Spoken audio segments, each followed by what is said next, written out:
रामचंद्रांचा आग्रह होता, मर्यादा पुरुषोत्तम प्रभू रामचंद्रांचा आग्रह होता, या या या सूर्यवंशातले राजे महाराज एक आले आणि त्या महाराजांना सांगितलं, तुमच्या योगाने आमच्याकडे भगवान सूर्यनारायण जेवायला येतील. ठीक आहे म्हणजे, काय हरकत नाही, स्वयंपाक करा. स्वयंपाक सुरुवात झाली. कौशल्या माता, सुमित्रा माता छोटी होत्या ना, आता काठोटी इकल्यान पराती घेतल्या, म्हणून पोरायच्या लग्नात पण पराती वाजल्या, धातडांग धातडांग. अशाच ज्याच्या लग्नात परात पालथी त्याचा संसार उलथा. काय काय काय म्हणजे एवढी पाश्चिमात्य संस्कृती डोक्यावर घेतली. हा परमार्थाचा विकास नाही, हा हे नालायकपणाचा कळत झालाय. स्वयंपाक सुरू झाला. 11:30 वाजले. रांगोळ्या काढायला सुरुवात झाली. पाटं लावली, चौरंग लावली, ताटाला बसायला पाटं लावली, रांगोळ्या काढल्या, उदबत्त्या लावल्या, समया लावल्या आणि पाय धुवायला बाहेर पाणी काढ. जेवायला बसताना पाय आणि हात धुवून बसलं पाहिजे असं पुराण सांगते. आणि जे ऐकत नव्हते त्या गधड्याला काल कोरोनानं सांगितलं, नका का पाय धुईनच पण उद्या हाताड तरी धुत जाय. एकूण तिकून येतोस, कुठं हात चिटकीतोस, कोणाच्या चुन्यात बोट घाली तू. चुना कळत चुना. या भिकारी परवडा, पण भिकार चोट कधीच नाही परवडा. भिकारी परवडतो बरं का. हो 2.25 लाख रुपये ज्याला पगार येतो दुसऱ्याचा चुना मागतो. लाज वाटायला पाहिजे बापू, लाज आहे का नाही. बरं चुना खाणार आहे ना कोणी, तांब्या संगत ठेवलाय, बोट धुवाल असा डबा ठेवलाय का, अरे ठेवलाय का रे कार्तिकाचा डबा ठेवला धुवाला असं ठेवलाय. मग हे तंबाखू खाणार. काय गरमी झाली बाबा, पावसाळ्यात गरमायलो बाबा. अरे तू का अस्वलेस का काय सोमळ्या. हो लोय चिळे आणि बापू गरमायलो. नाही नाही नाही नाही बाबा बाबा बाबा. हो रामभाऊ तंबाखू हो घ्या ना. आणि ते म्हणला चुना तर तुमचा कडक लागत ना. कसा लागन सारे अंगावरला तर आला. अरे भिकार चोट बॉम्बल्या कुठला.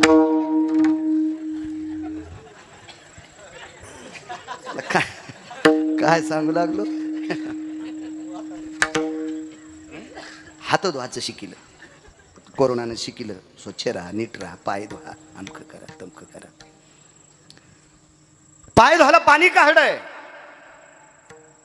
तुम्हाला एक माहित आहे का, शांतीब्रह्म एकनाथ महाराजांकडे राम आणि सरजू नावाचे झाडून काढणारे जरी वाड्यात जेवायला आले तरी पाय धुवूनच जेवायला बसले. ते मी सोन्या बावण्या चंदनाच्या पाटावर. कारण त्यांना माहित होतं नाथांची परंपरा आहे, संप्रदायाचा नियम आहे आपल्या. ते पाय धुतले आणि भगवान प्रभू रामचंद्र म्हणले, महाराज हे पात्र एवढे टाकलेत, आपण एक आहेत पण एक पात्र प्रकाश देवतेला दिवा करायला पात्र आहे. राजाच्या सिंहासनावर 2 चित्र असतात. एकीकडनं चंद्र असतो अर्धा आणि एकीकडं सूर्य असतो.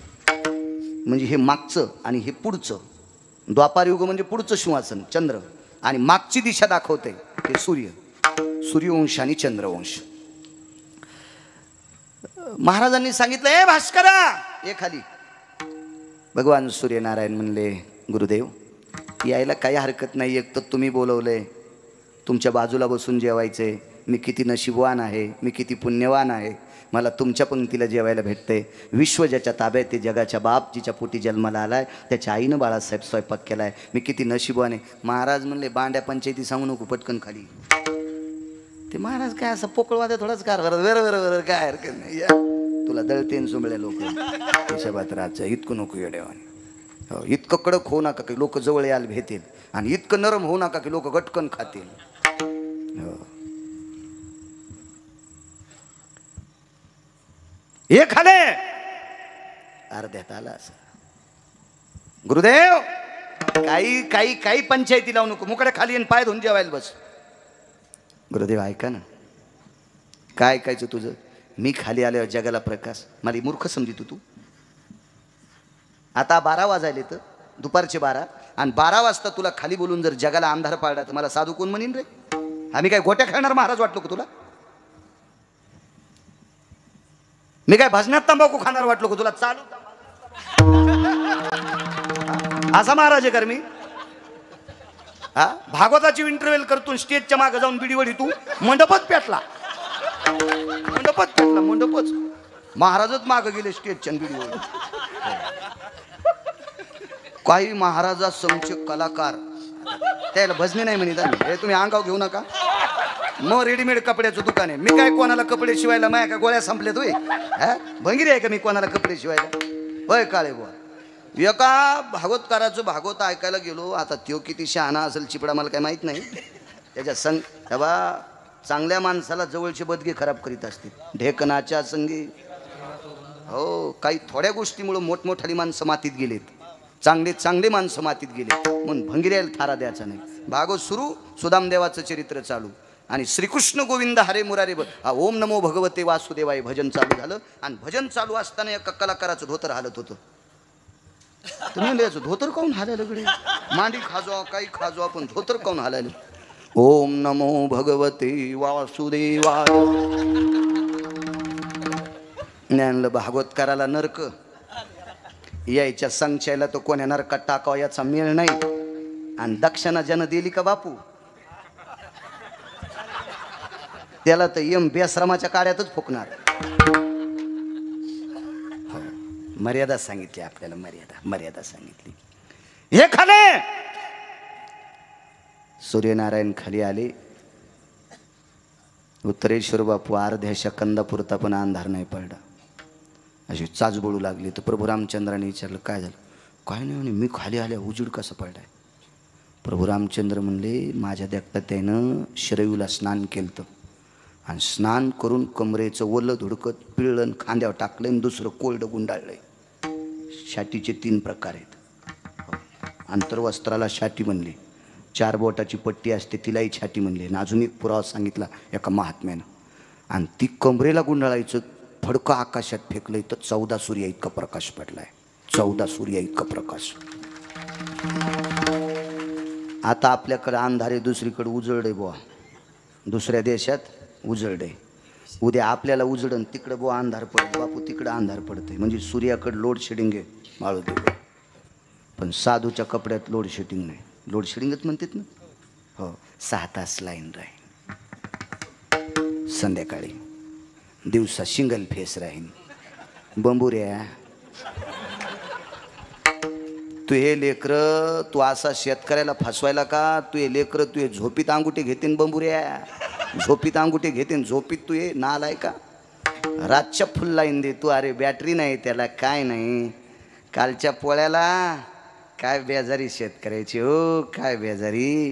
वड्याच्या पलीकडं अण्णा आखाडा, वड्याच्या पलीकडं. माईने एका शेतकऱ्याला सांगितलं बाबा अख्खं जीवन आपलं बैलावर आहे रे. हात चिमूटभर पिठाची पोळी खाऊ घालायची रे. जाय रे वासरा, आपलं जीवन या बैलावर आहे रे. दोरी फेकली पलीकड, पळसाच्या झाडाला दोरी बांधली आणि अलीकून दोरीला धडून बाळासाहेब उपरण्यात पोळीचा तुकडा बांधला आणि बैलाला चारून शेतकरी आला. कळतं काय वरच्या लोकांना त्याचे काय हाल आहेत? आणि त्याला रातच्या लाईट देता? हा, शहरातल्या लोकांना लाईट द्या बरं, दिवसान रातच्या बंद करा बरं द्यायची. खपक्या लोकांची करताय कोणी बापू असं नाही. ज्याला 15-15 फूट उसात बिना चप्पलचं गुरुजी, त्याला बॅटरी नाही, त्याला काय नाही. काय परिस्थिती आहे त्याच्या नाजूक. हो, निसर्ग कोपला. काल कासरे आणायला जात नाही आलं काही शेतकऱ्याला. कासरे आणायला दुकान जाता नाही आलं, कासरे आणायला. काय परिस्थिती आहे शेतकऱ्याच्या बिचाऱ्याच्या. काय काय सूर्याकडे लोड शेडिंग आहे. असो, आकाशात धुडकं फेकलं, आकाशात धुडकं फेकलं. प्रभू रामचंद्रानं सांगितलं भास्करा जेव्हा तुम्ही प्रकाश फडक्याचं पडलाय. एक पुरावा सांगतो अण्णा. काढो निढुंगाचे चिरगुट भिरकाविले नभी देख. काढो निढुंगाचे चिरगुट भिरकाविले नभी देख. ते चतुर्दश भास्करा परी लेख तेज कांती. कमरेला गुंडाळायचं धुडकं आकाशात फेकलं तर 14 सूर्य इतका प्रकाश पडला. 14 सूर्य इतका प्रकाश पडला एकाच वेळेला. वैशव अख्ख्या जगात उजळलं. अख्ख्या जगात उजळलं. महाराज जगाला प्रकाश देणारा सूर्य पण अख्ख्या जगाला एकाच वेळेला प्रकाश देऊ शकत नाही. पण या समाधीतल्या साधून नुसतं वस्त्रवरी फेकलं तर 14 सूर्या इतका प्रकाश पडतोय, 14 सूर्या इतका. म्हणून देहूतले मालक पहिल्या कडव्यात कायवानो आता, कायवानो आता, न पुरे वाणी, कायवानो, कायवानो आता, कायवानो न पुरे वाणी,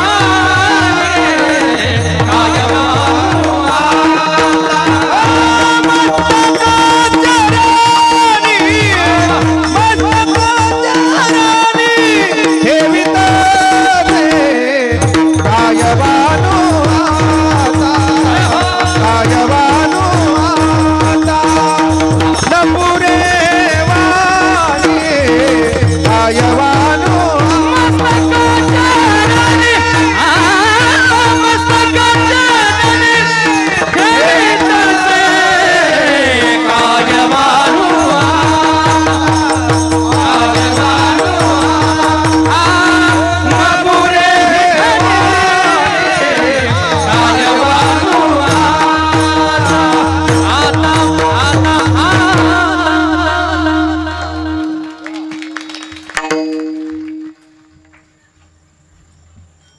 एक पुरावा मांडतो.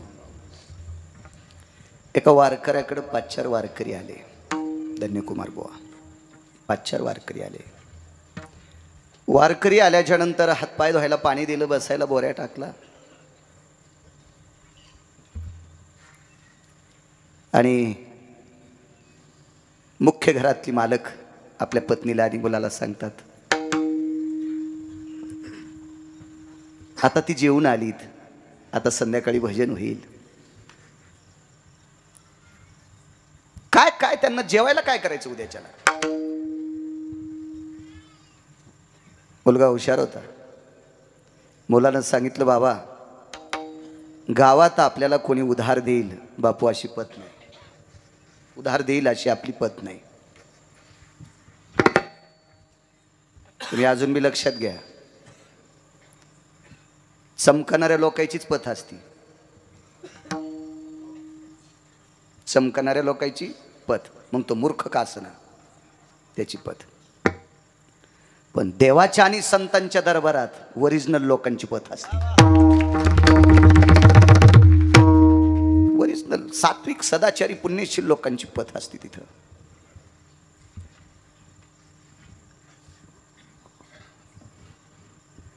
काय पुण्यवान लोक असते लोक, काय काय नशीबवान माणसं.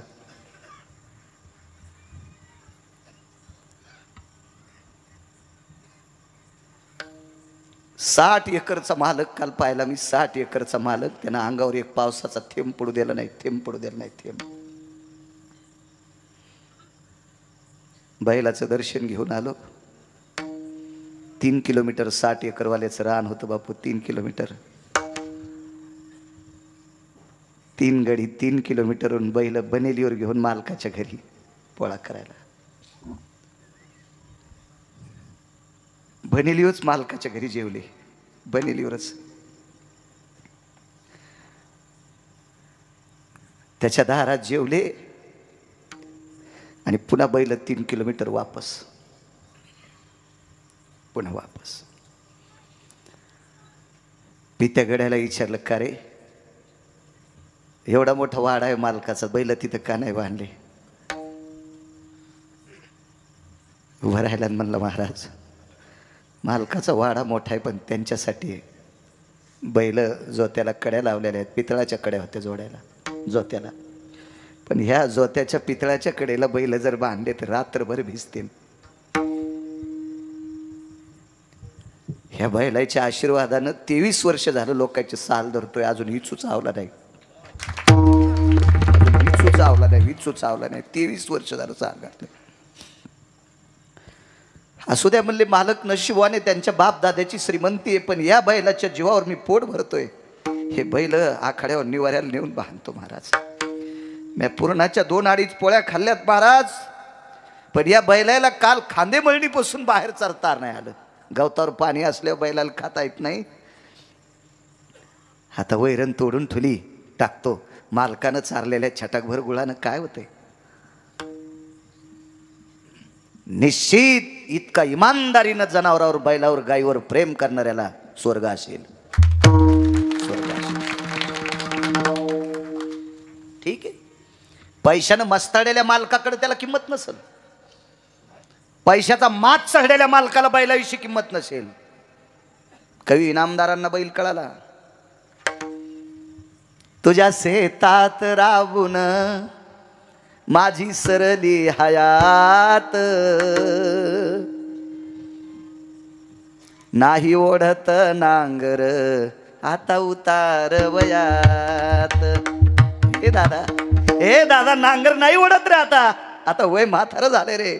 आता दात पडले रे. वैरण चावत नाही रे. ही वाळलेली वैरण चावत नाही रे दादा. शक्ती नाही. आता नांगर ओढत नाही. मारू नकोस रे. नको मारू.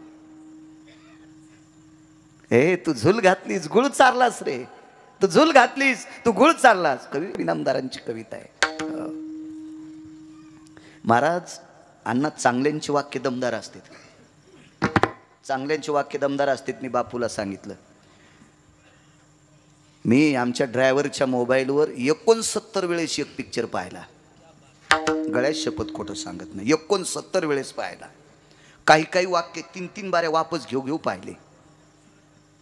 तो पिक्चर तिरंगा.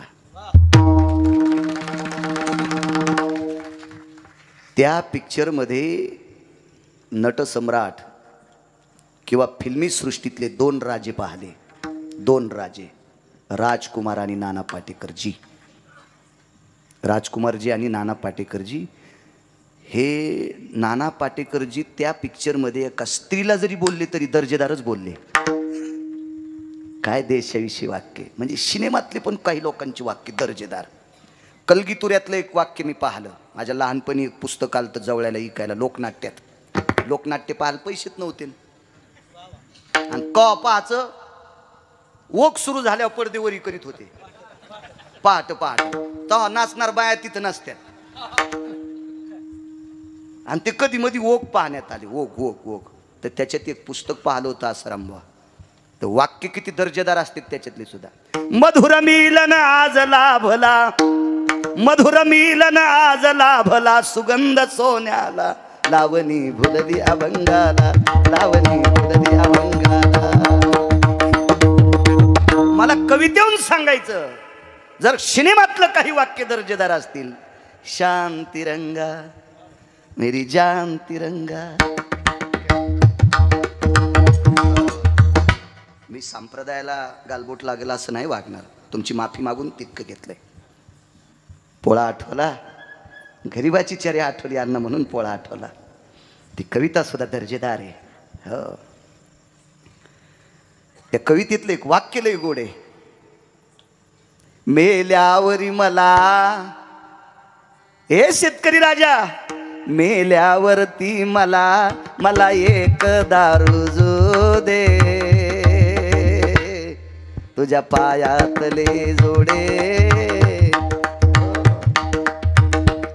माझ्या काताड्याचे जोडे तुझ्या पायात वाजू दे, माझ्या काताड्याचे जोडे तुझ्या पायात वाजू दे. म्हातारपणी बैल शेतकऱ्याला म्हणतो, राजा गुळ चारला असतील रे, तू वैरण टाकली असेल, मला व्यसन मोरखी कासराय, मला खाता येत नाही मनानं, पण तू मला पसाभर माझ्या पोटासाठी खाऊ घातलंस ना, मी त्याचे उपकार विसरणार नाही.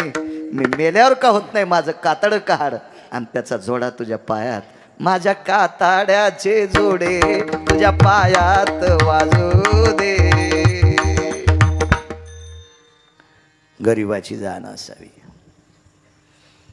सात्विक तात्विकांची जाण ठेवणारी माणसं मोठी झाली. चला, आठवलं याच्या करता बापू त्या वारकऱ्याच्या मुलांना सांगितलं, बाबा आपली पत नाही, आपल्याला कोणी किराणा उधार देणार नाही, एखादी बाई उसनी पीठ देणार नाही, साखर देणार नाही, गुळ देणार नाही, काय करायचं. वडिलांनी सांगितलं, बाळा भविष्य गेले, आल्याला वारकरी उपाशी जाऊ द्यायला नाही. एकदा तुझ्या आईला शरीर इकायची वेळ आली ती, त्या वारकऱ्याच्या बायकोनं 2 तासाकरता अण्णा शरीर इकलं होतं. त्या दुकानदाराचं नाव होतं तुळशीदास नावाचा दुकानदार. संत महिपती महाराजांनी वर्णन केलं गोडसं. ज्यांनी 350 ग्रंथ केले महिपती महाराजांनी. आता मी तुझ्या आईला म्हणू शकत नाही रे, आपण दोघं ठरवू काय करायचं. तर सात्विक सदाचारी मुलगा, त्या मुलानं सांगितलं बाबा आता आपल्याकडे एक पर्याय आहे. जीवनभर कधी तुम्ही आणि मी आणि आईनं चोरी केली नाही, पण 4-5 वारकरी उपाशी जाऊ नये याच्याकरता आपण चोरी करू. घेतलं चोरीचं साहित्य, एवढी एवढी पहार घेतली आणि त्या पहारीनं दुकानदाराचं दुकान धन्यकुमार महाराज मागून फोडलं. मागची पाठभीत फोडली. दगडानं दगड, खड्यानं खडा, दगडानं दगड काहडा, छिद्र पाडलं. वडिलांनी सांगितलं मोठं कर, मी जातो.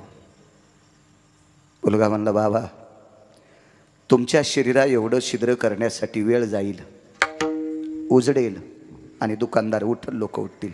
त्याच्यापेक्षा हे छिद्र माझ्या आकाराचं आहे, मी याच्यातून जातो. मुलगा आतमध्ये गेला. त्या मुलानं दुकानदाराचा पैसे ठेवायचा गल्ला नाही पाहिला अण्णा. त्याने पिठाचं पोतडं पाहिलं, डब्बा पाहिला, डाळीचा डब्बा पाहिला, तांदळाचा डब्बा पाहिला, साबळे गोवा, आणि वडिलांकडनं उपरणं घेतलं.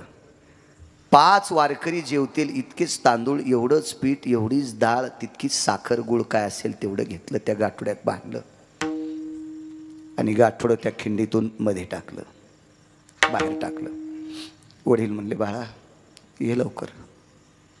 जीवनात कधी आपल्याला चोरी करायची वेळ आली नाही, पण आज योग आलाय. ते पण या अन्नातला एक कण सुद्धा तोंडाला आपण कोणी लावायचं नाही. वारकऱ्यासाठी चोरी करतो. चल लवकर बाहेर आहे. दुकानदार दुकानात झोपलेला आहे अण्णा. गडबडीमध्ये त्या भिंतीच्या छिद्रातनं या वारकऱ्याचा मुलगा बाहेर येण्यासाठी गेला. अंग चाळीत चाळीत चाळीत बाहेरून कसे गेले तर बापानं मध्ये ढकललं होतं. वारकऱ्यानं मुलाला ढकललं याच्याकरता मध्ये गेले. आता आतून ढकलायला कोण आहे? गुरुजी. त्याच्यामुळे अंग चाळीत चाळीत चाळीत त्या खिंडीतून बाहेर निघत असताना दुकानातल्या डब्याला पाय लागला आणि खडदिशी डब्बा वाजला. वाजल्याबरोबर दुकानदार उठले. कंदिलाच्या प्रकाशात पाहिलं तर चोट्ट्याने दुकान फोडलं. धरले पाय. बाहेरच्यानं किती वहड्याच्या नंतर आता पोरग बाहेर येईल. पाय बाहेर असते तर ताकद लावता आली असती. आता डोकं बाहेर आहे, पाय आतमध्ये आहे. मोठ्यांचं वाक्य सांगतोय. पायाला कपडा बांधला, मेडीला आतमध्ये खांबाला पाय बांधून टाकला. मुलानं सांगितलं बाबा आता काय करायचंय. वडिलानं सांगितलं जीवनात कधी चोरी केली नाही, वारकरी उपाशी जाऊ नये याच्याकरता पसाभर पिठाकरता चोरी केली. आता चंद्र सूर्य येतोपर्यंत आपलं नाव जाणार. हा वारकरी चोर आहे, आपलं नाव जाणार.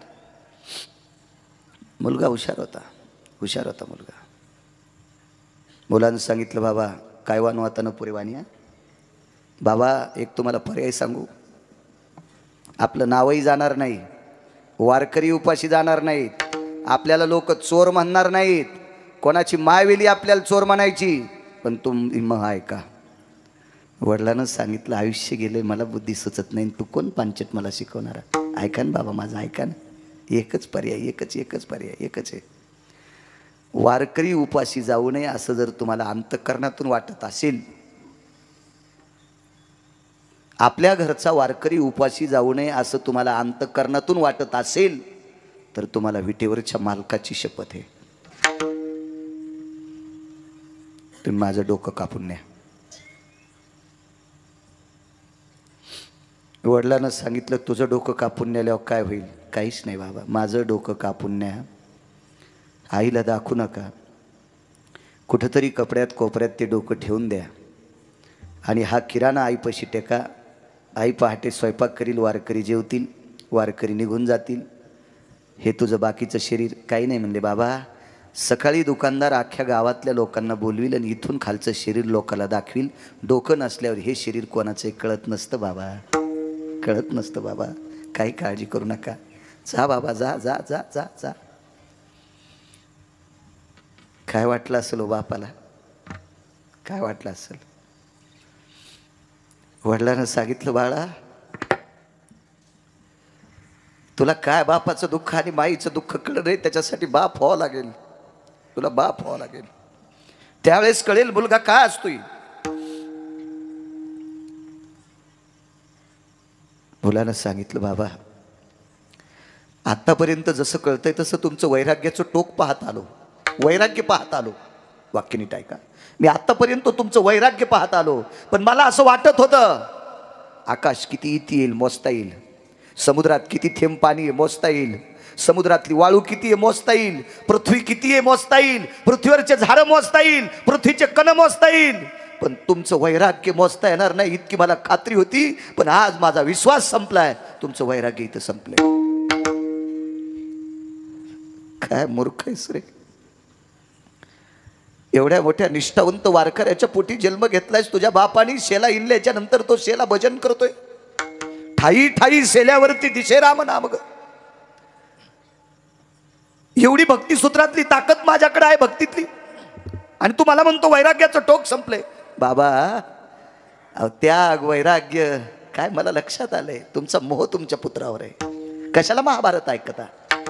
अहो मुलाचा मोह झाल्यामुळं जंगलात जाऊन मरावं लागले. अस्थिरोर भयती वैशानरो, आग लावण्यासाठी कोणी शिल्लक नव्हतं, आणि तुम्ही एकट्या या पोराचा मोह धरता. काय तुमचं वैराग्य माझ्यासाठी? तोंडावून हात फिरला, बाळा कसं कापू रे तुला, कसं कापू कसं कापू. बाबा तुम्हीच मला एकदा सांगितलं होतं संतासाठी शरीर खर्चिलं तरी चालते. संताची पायी खर्चावे शरीर, सांगतचे कबीरा, सांगतचे कबीरा.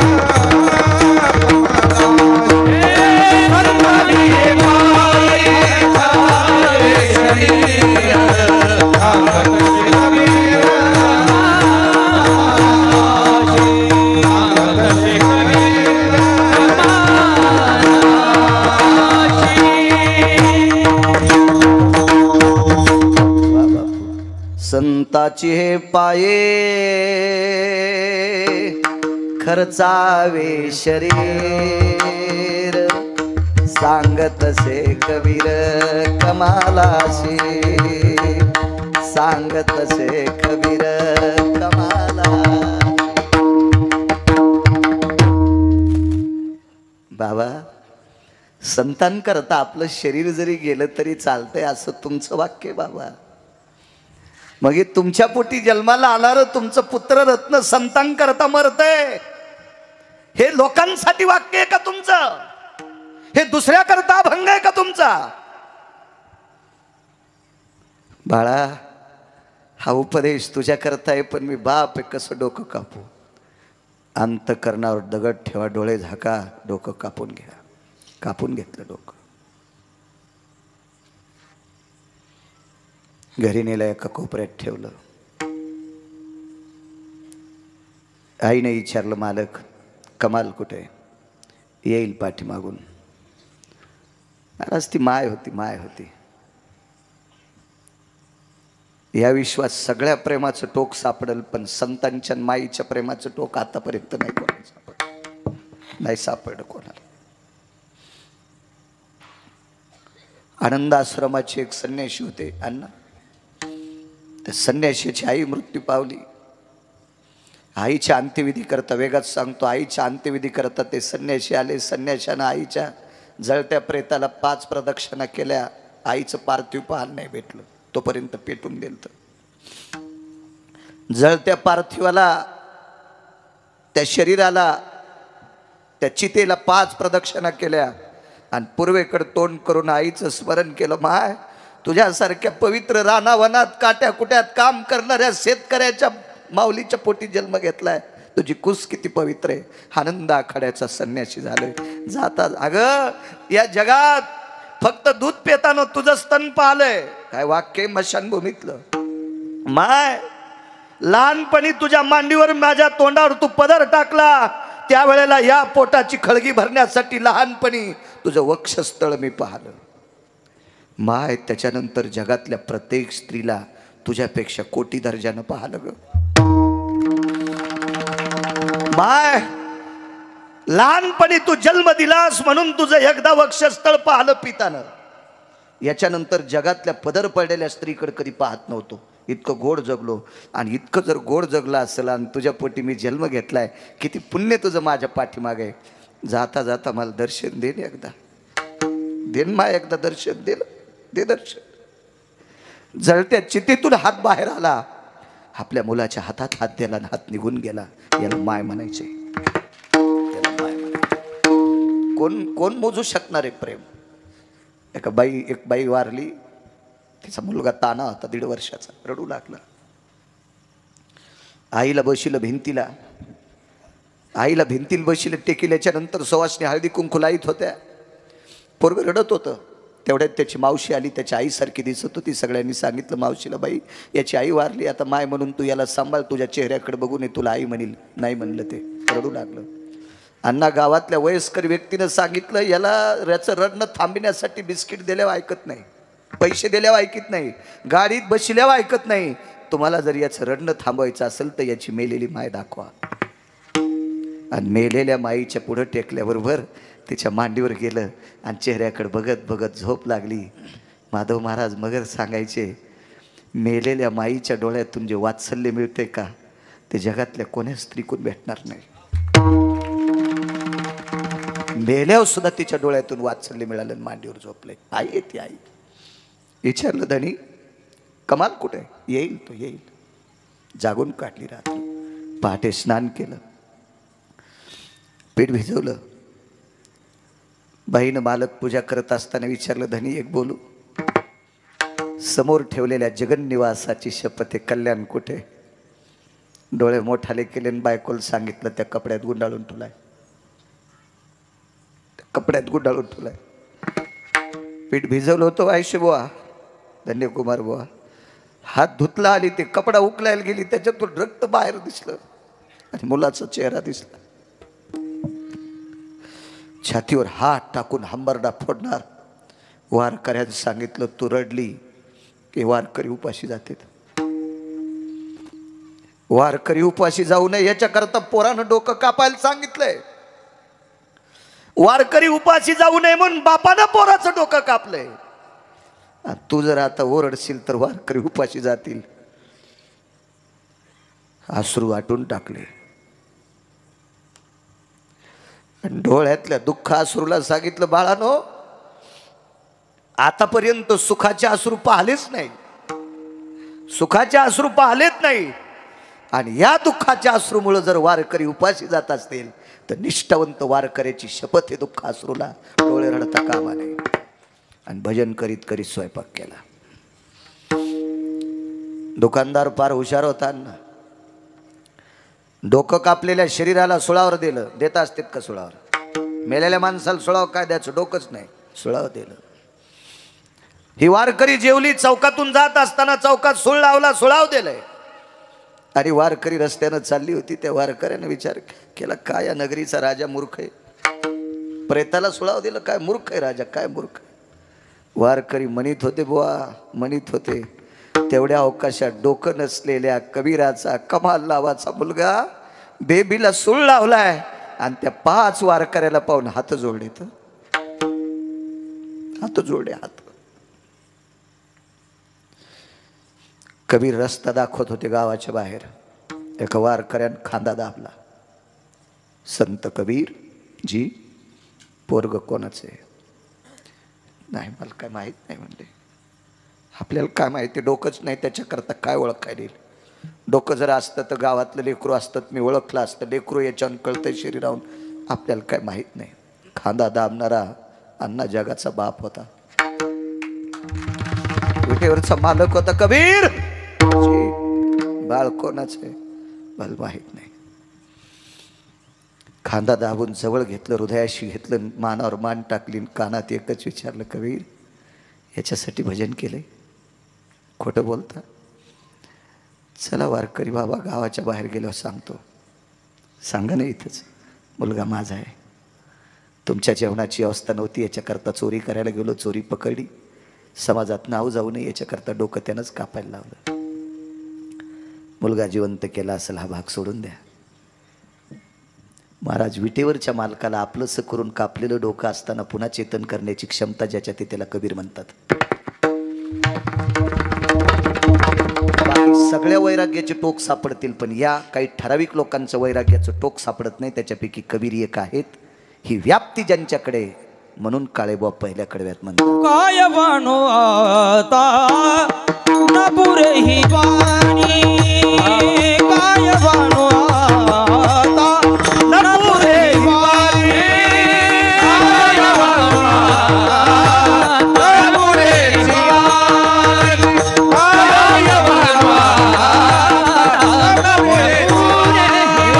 काय वानो आता न पुरे ही वाणी, काय वानो आता न पुरे ही वाणी, काय वानो आता न पुरे ही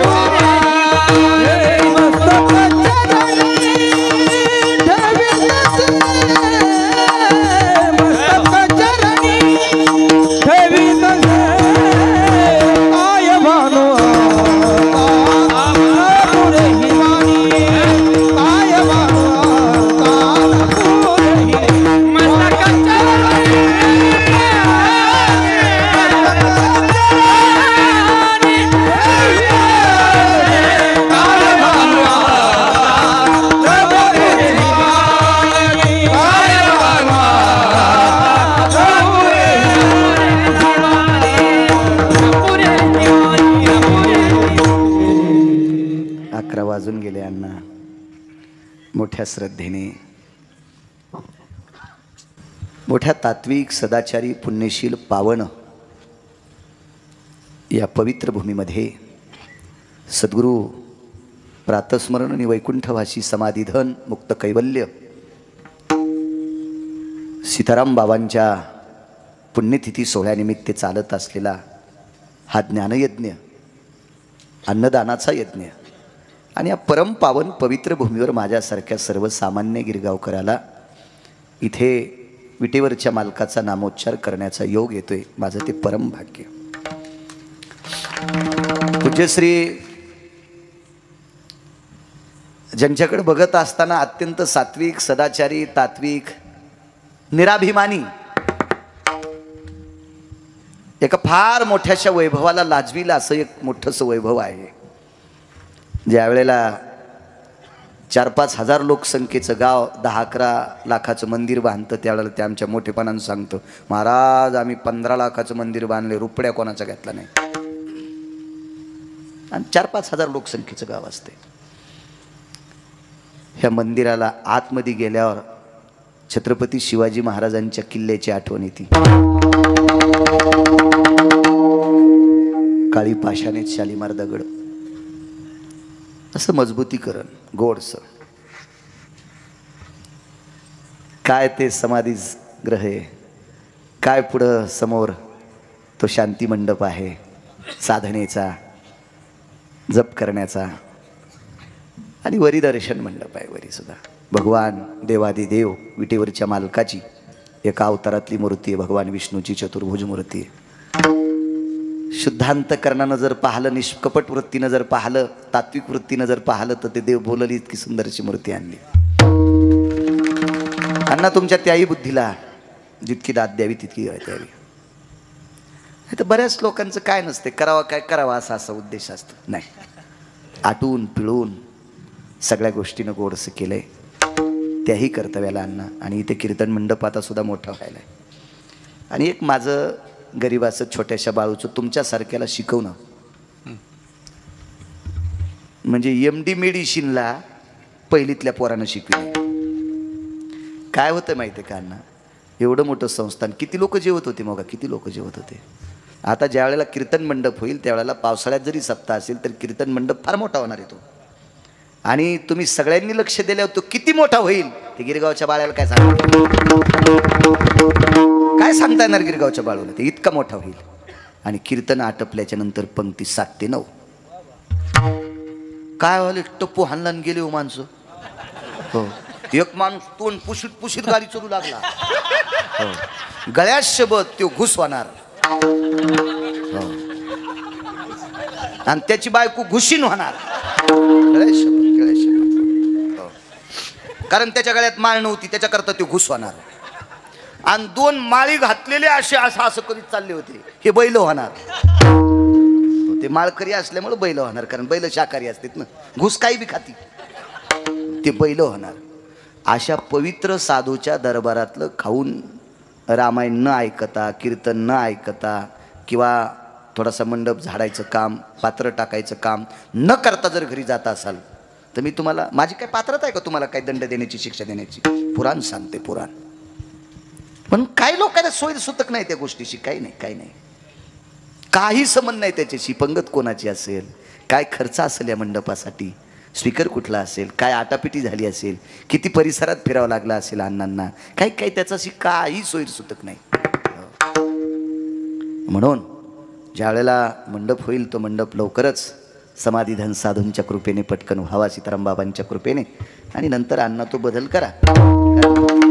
कीर्तनाची साधना झाली की मग नंतर सगळ्यांना प्रसाद, अशी अवस्था होत राहील. आणि बऱ्यापैकी पश्चिम महाराष्ट्रात ते नियम आता लागू झालेत बऱ्यापैकी. आपल्याकडे अजून जराशे थोडेसे, आणि ते किती व्यस्त लोक आहेत तरी पण त्यांनी ते लागू केले. आपल्याकडं सुद्धा असं व्हावं. म्हणजे सगळ्या लोक, काय होतं माहिती आहे का, भजन करणाऱ्यांपेक्षा जो दुसऱ्यांना करायला लावतो तो पुण्यवान असतो. कारण ज्यानं पंगत केली अण्णा, ज्यानं एवढ्या श्रद्धेने आटाआटी केली, त्याच्या पंक्तीचं सुद्धा चीज होते. त्याला सुद्धा वाटतंय नामस्मरण. अहो, इच्छा जरी नसली तरी विठ्ठल विठ्ठल म्हणल्यावर टाळी वाजवावं लागते का? इच्छा जरी नसली तरी. तेव्हा सगळेच बैल तापड असतात असं नाही, पण कुटाड बैलाला चाकापशी धरीत असते. आसारामजी हसू नका, मी नांगरीचं चाक सांगायला लागलो. काय तुमचं काम बैऱ्या माणसावानी झालं. बैरे 2दा हसत येत, एकदा पुढचं हसल्यावर एकदा, आणि ते कशासाठी हसले त्याच्या एकदा. तुम्ही नाही ना, शेती केली नाही वागा, कशाला सांग, खाती के बाल नाती के गाल, मला कळते दादा. विठाला विठाला.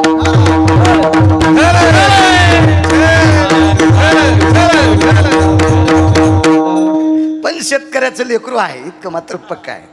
योग नाही आला करण्याचा, चला नशिबाने तुम्ही. शेती करायचा जरी नाही योग आला, पण शेतकऱ्याकडे बघितल्या जरा हिशोबात पाहायचा.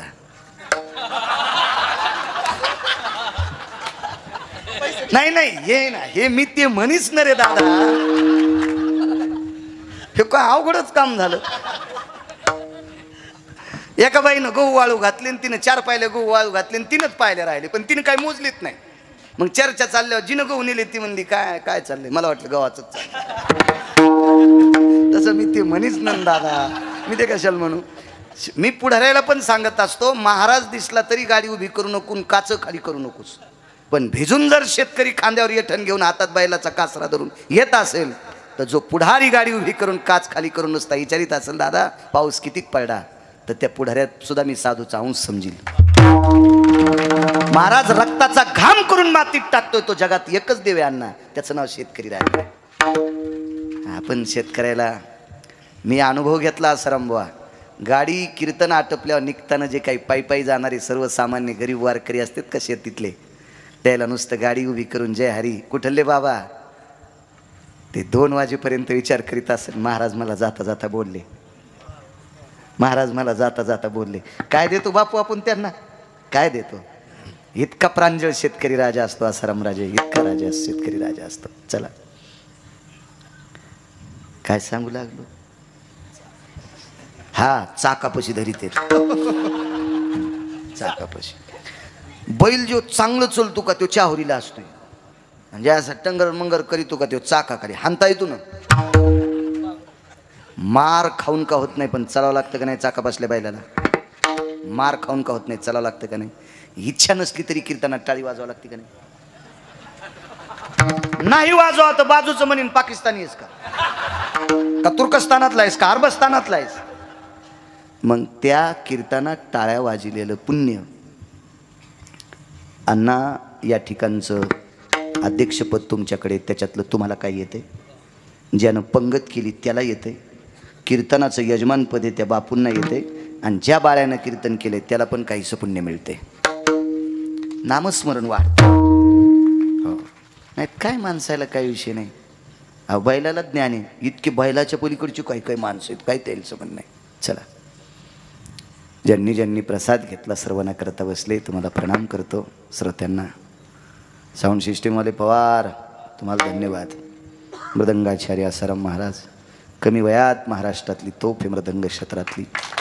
आदरणीय हरिभक्तीपरायण आमचे अंगद महाराज आहेत, आमचे धन्यकुमार महाराज गायनातली तोफ. विभीषण महाराज वारकरी आहेत, ज्यांनी सुरुवात केली. आदरणीय ऋषिकेश महाराज आहेत, बापू आहेत, वांगीकर बापू आहेत, आमचे काळे महाराज आहेत. आदी करून सर्व पंचक्रोशीतली सर्व भक्तगण मंडळी, चोपदार विनेकरी आदी करून सर्व चे वाईशे महाराज आहेत. आदरणीय अण्णासाहेब देशमुख सुद्धा आहेत, त्यांना सुद्धा धन्यवाद. ज्यांच्या मुखारविंदातून आपण रामकथा श्रवण करता, आदरणीय आमचे विश्वंभर महाराज आष्टीकर आहेत, त्यांनाही धन्यवाद. त्यांच्यासोबतची सगळी साथीदार आहेत, वारकरी आहेत. वारकरी पवार महाराज असतील, कार्तिक महाराज असतील, आदरणीय हरी महाराज असतील, दादासाहेब महाराज असतील, विकास महाराज असतील, शुभम महाराज. मगाशीच पाहिलं मी त्यांना, पण ते काय होते अण्णा, नाव लक्षात राहत नाहीत ना एखाद्या वेळेस. असं होतं, कधी कधी होतं. आणि भेटी बी होत नाहीत ना जास्त, अशा क्वचित भेटी होत्या.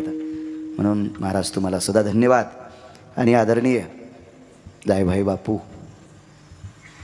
खूप खूप त्यांचा आग्रह होता दुपारीसुद्धा आम्ही यावं. आणि आजच्या कीर्तनाचं यजमानपद अण्णांना सांगितलं बापूंनी, मीच घ्यावं असं त्यांना वाटत होतं. खूप खूप त्यांच्या अंतःकरणात आनंद